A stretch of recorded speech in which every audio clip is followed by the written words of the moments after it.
Yeah, okay. Hi, my name's Jay. I'm a software engineer on the product team for Frame Advisor, which is one of the tools in ARM's Performance Studio suite, and it's designed to help you optimize graphics, particularly for mobile gaming. It's free to use, free to download, and I'm about to walk you through some of the features and highlights of the tool. So it's a brand new tool. It was first released to the general public in December, so that's only a few months ago. And the tool is designed to help you identify optimization opportunities.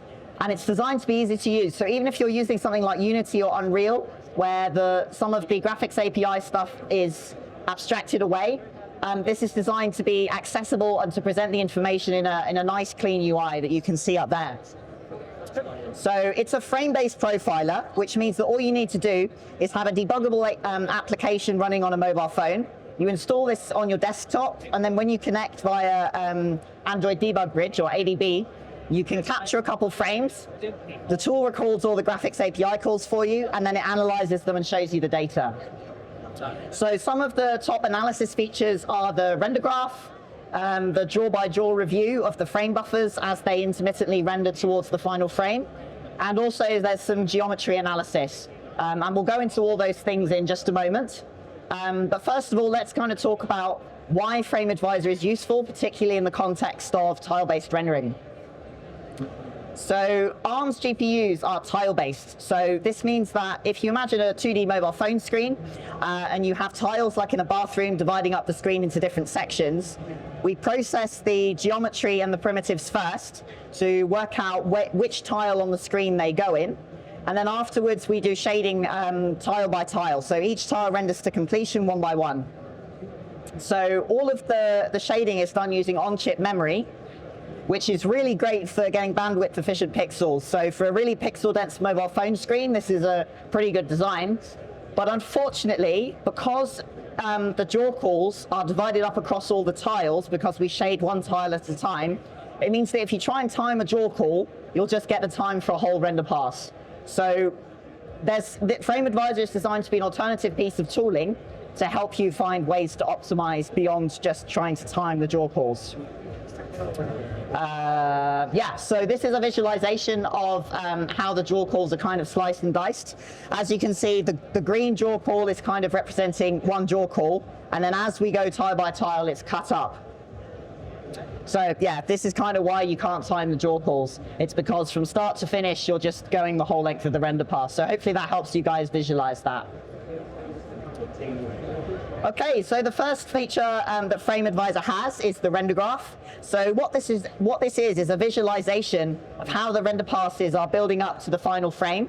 So the final frame and what's actually shown to the user on the screen is represented by the swap chain on the far right of the graph.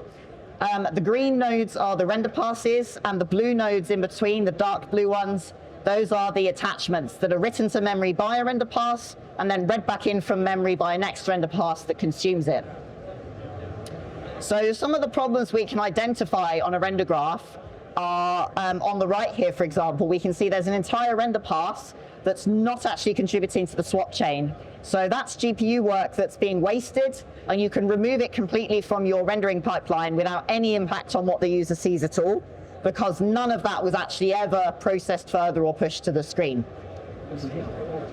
So, a situation where you might find this is if you have, for example, an options menu that lets you turn specific effects on or off to save power and get higher or lower visual quality. If you turn those effects off, but you forget to actually turn off the rendering in the back end, you might see this problem. So that's kind of where you might see this in a games context. The next problem you might encounter are that there are attachments that are written out to memory but then never consumed. So you can see highlighted in red, there is a depth attachment that is never used by a subsequent render pass further down. So this might happen if you forget to invalidate transient attachments, and if you don't discard your attachments correctly, so that you end up with this kind of redundant situation. So in Gless and Vulkan, there are some slightly different approaches to fixing this. In Vulkan, it's to do with something called the store up. In Gless, there are commands to invalidate frame buffers to prevent this type of behavior happening. So let's look at the next feature that Frame Advisor has. So the frame review enables you to step through jaw call by jaw call and see something that's conceptually a little bit like an intermittent screenshot as you build up the frame jaw call by jaw call. So this enables you to review things like the composition efficiency and the jaw efficiency. And the way this works is that you can identify individual meshes in your scene that are that might be very complex but contributing very few pixels. So let's say you have a game scene where you're looking really far into the distance and you have some complex models quite far away from where the camera is. You might end up rendering things to screen that are very complex but only contributing few pixels. So in that case, you can reduce your model's level of detail with fewer vertices and make a significant performance improvement potentially. You might also find that there are duplicate jaws. So for example, the pillar in the background, you might find that you're drawing that with separate jaw calls for the pillar, when actually it would be more efficient to just have one call with instancing because it's the same model being drawn repeatedly. And again, that can give you a significant performance saving, and stepping through the individual jaw calls in this view can help you identify that. You may also find that there are so-called no-op jaws. So this is a jaw call where before and after the jaw call, the frame buffer that you've got is actually the same. So that might be because your CPU side culling hasn't worked quite as efficiently as you'd like.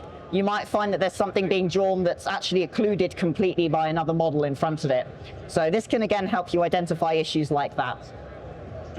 So the next part of Frame Advisor is the geometry review. So this has a number of metrics that can tell you some more technical details about your vertices and how you could optimize them further. So the first of those metrics is vertex shading efficiency. So mesh processing consumes a lot of shader resource, and that's something that's quite expensive. Power consumption on mobile is quite a significant thing to think about, so you want to be using this efficiently as far as possible. So the maximum efficiency you can get is represented by 1.0. You can think of this as 100% efficiency in an ideal world. But if it's below that, you might be able to identify some of these problems. So the first is that there are unused vertices being shaded. So make sure that your vertex packing is efficient to avoid big gaps between minimum and maximum index values. You may also find that there are duplicate vertices being shaded. So this might be the case where you have an object and its shadow, and you might find that there are two different vertices that are effectively duplicates of one another that share a lot of data, and you can optimize and specialize your vertices that have shadows to improve this as well. You may also find that vertices are being reshaded, so they might be shaded multiple times. Obviously, that's not desirable. If you're doing something repeatedly, it's not an efficient way of doing it. So you can improve the vertex order in memory to try and reduce gaps between index values and prevent this phenomenon from happening too. The next of the geometry metrics is vertex memory efficiency. So there are two aspects to memory.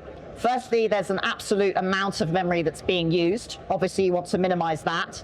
And there's also memory efficiency. So you can think of this as a proportion of memory used as an absolute value relative to a theoretical minimum that you could reach in theory if it was completely optimized. So the first problem is simply that you've got too much data. That's a pretty basic problem, but if you have a lot of vertices, that comes with a lot of data, obviously. So you may want to minimize your vertices to a number that is appropriate for a model displayed on a small phone screen. You also want to minimize the data size for each vertex. So for example, using 16-bit data values instead of 32 bits would be a way of doing this. And you also want to maximize your vertex reuse to reduce this problem as much as possible. You may also find that some unused vertices are loaded. So again, this is related to how your vertices are packed in memory. You want to make sure that that's fully optimized. And also you may find there's data being loaded that's never used. So again, that's to do with packing.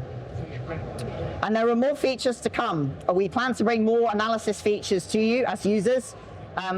Tooling and supporting the ecosystem of developers that want to develop on ARM is getting a lot of focus from us in 2024. And we're really keen to engage with the developer community.